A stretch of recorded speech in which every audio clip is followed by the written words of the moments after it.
Почитуван подпредседателе, ви благодарам што си го одржавте зборот. Прв пат од кога ве познавам, си го одржувате зборот. Ви благодарам искрено. Значи, бидејќи од пред некој ден собранието стана суд, ние кога ги учиме студентите да поставуваат вкрстено испрашување, cross examination, им викаме да не поставуваат капциозни прашања, туку да бидат директни при вкрстеното испрашување. Јас ќе бидам директен и краток и јасен, онака како што бара деловникот.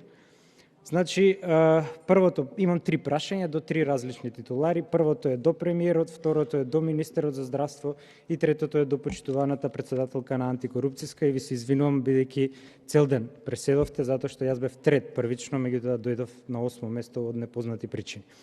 Прво прашање ми е до премиерот Заев. Значи, дали, почитуван премиере, е вистина или шпекулација тоа што од периодот после изборите, значи јули, до конституирањето на македонскиот парламент, тоа е август, сте направиле обид да купите пратеници, пратени преку ваши струмички пајташи, за цена во кеш пари, во вреки, која се движела од околу 300.000 евра. Се однесува на 2 пратеници од власта кои не се во СДСМ и 3 пратеници од опозицијата кои не се ДПМН. Значи, дали е вистина или шпекулација? Тоа ми е првото прашање. Се извинам, времето стопирате го. Да. Јас секогаш кога сум ја водел оваа седница и во минатиот состав, стопирате го времето. Сум инсистирал партиите да се ословуваат онака како што се во судот регистрирани. Мислите ВМРО ДПМН? Добро. Добро. Тоа важи за сите, не само за ВМРО. Малце ме чудно сега, има во Северна Македонија, тука Социјалдемократски сојуз на Македонија, да не треба на Северна Македонија да речем за тоа. Па нели треба уставот да го почитуваме? Не се расправите со мене. Јас само ви укажувам како е праксата. Така, значи 2 пратеници од власта кои не се СДСМ и 3 пратеници од опозицијата кои не се ВМРО ДПМН. Второто прашање ми е упатено до министерот Филипче. Почитуван министре, дали е вистина информацијата која што ја чувме од економскиот советник на амбасадата на Руската Федерација во Македонија, Владимир Хрисанфов, кој што вели дека во месец септември 2020 година, есента значи, преку вас сте му дале лице за контакт, известна Александра Грозданова, шеф на Националниот комитет за имунизација при Министерство за здравство, да стапи во контакт со нивниот фонд за директни инвестиции за обезбедување на Спутник 5, вакцината руска, која што, патем речено, имаат преку 50 држави во светот, меѓу кои Аргентина е последно. Дали е вистина тоа и ако е вистина, зошто не е исконтактирано, за да подоцна, еве сега дознаваме дека преку ковакс механизмот на СЗО ние ќе добиеме иста таква вакцина, меѓутоа дури во март 2021, што значи касниме 6 месеци, а сме можеле да ја имаме претходно 6 месеци. Значи тоа ми е второто прашање. И третото прашање, кое ќе ми дозволите да дадам увертира и затоа и намерно оставив повеќе време, се однесува на почитуваната председателка Билјана Ивановска на антикорупцијската комисија, се однесува на случајот Еролд Муслиу, кој што има против кој што актуелен директор на Агенцијата за разузнавање, против кој што имаше поднесено неколку предмети, вие ги споивте предметите, повеќе сте запознаени од мене. Значи, да кажам за јавноста, станува збор за неколку, меѓутоа јас ќе издвоам 2 сомнителни случаи против овој директор кој го поставува председател Пендаровски.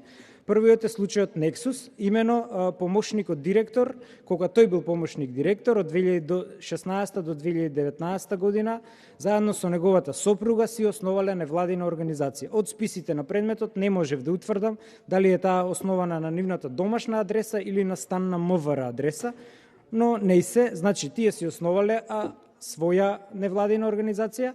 Во таа невладина организација го ангажирале известен Васко Шутуров, кој како истражувач, кој подоцна му станува помошник директор на овој Еролд Муслиу, и овој Васко Шутуров работел на проекти поврзани со Обединети Арапски Емирати, односно странски фондации кои не се НАТО членки и има сомнежи за пренесување на државни или воени тајни.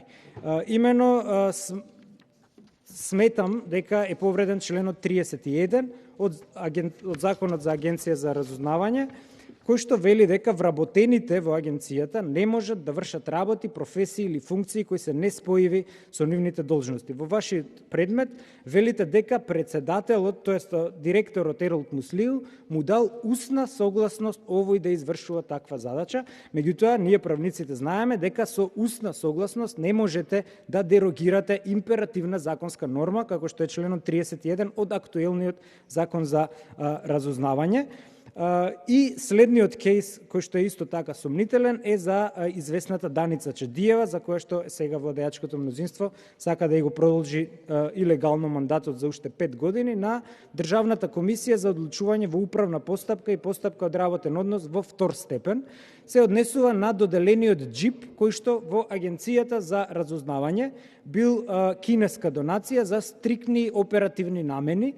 Овој Еролд Муслиу и го доделува со договор и го отстапува овој џип на оваа Чедиева. До тука нема ништо спорно. Спорното што е? Такво отстапување има и на други органи, на Министерство за здравство и слично. Што е спорното? Спорното е што токму оваа Даница Чедиева е второстепен орган која треба да решава по жалбите и по плаките на овој кој што и го дава џипот. Тоа е исто како јас да заведам судски спор и на судијата да му поклонам џип на користење. Дали ме разбирате каква е сериозноста на ова дело? Имено во списот со кој што ја запирате постапката против Еролд Муслиу, велите дека материјалниот закон, а тоа е законот за разузнавање, според вашето толкување, не давал основ за да продолжите. Меѓутоа, јас ви давам до знаење дека за вас материјален закон е законот за спречување корупција и судирни интереси, кој вие како надлежен орган го штитите. Овој закон во членот 54 вели: економично користење на државни средства. Секое службено лице е должно да ги чува државните средства, како што и овој џип, што му се доверени и со нив да располага на најекономичен начин и за однапред определените намени, не како сака. Забрането е средствата да се користат за приватни цели или да се даваат на друг на користење. Тоа е членот 54 од исто така материјален закон и членот 62 кој вели: забрана за вршење влијание врз друг. Службено лице не смее да ја користи својата положба, вршејќи влијание врз друго лице во државен орган, јавно предпријатие, установа или друго правно лице, за тоа да донесе или да не донесе определена одлука, да стори нешто, да пропушти нешто, да трпи заради остварување корист. Значи, индикативното во случајот е доделениот џип е на орган кој одлучува по низа прераспределби, работни спорови против кои што вработени во Агенција за разузнавање ги дале на второстепена комисија, а оваа комисија добива џип од првостепениот орган кој всушност треба да го контролира. Значи, да сумирам, прашањето ми е: зошто го забошотивте случајот на Еролд Муслиу, го држевте во фиока 1,5 година и дали е тоа поради тоа што сте школска другарка со председателот на Републиката Стево Пендаровски? Ви благодарам.